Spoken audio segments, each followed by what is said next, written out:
main job of a leader is to help their people become better. Whether it is a company, whether it's a country, people forget that. Leaders think that somehow their main job is to take the most and give the least. It's the other way around. The job of a leader is to help their people become better. My journey was ridge by ridge. I was recommended by the owner of this small printing company, Richard King. He said, you should work on Wall Street. And I said, what will I do on Wall Street? He said, tell them you want a job as a financial analyst. I said, what do the financial analysts do? He said, you didn't know anything about bookkeeping. You had never even seen a calculator. He said, you will learn. So I did. Fortunately, I convinced again. I remember the personnel director's name was Jacobs. I remember all these names. I convinced him that I was going to be a good junior financial analyst. When I was at this printing company on Canal Street, my grandfather in Kashmir, who was involved with arts and crafts, sent me 12 wicker baskets and said, sell them, and you'll help you with your schooling. Well, I had to determine where to keep them. And then my first customer really was Bloomingdale's, which is around the corner here.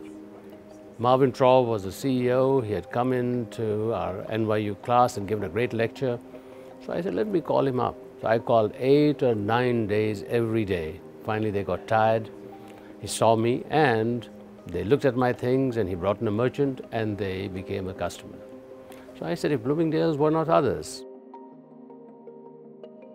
We have brought in technology in our manufacturing, in our logistics.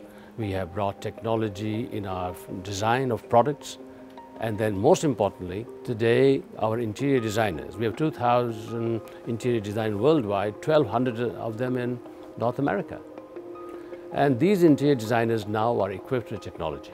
So when they're working with clients, in the olden days, they would sit and draw and all that stuff. But today, technology is critical in their working with clients.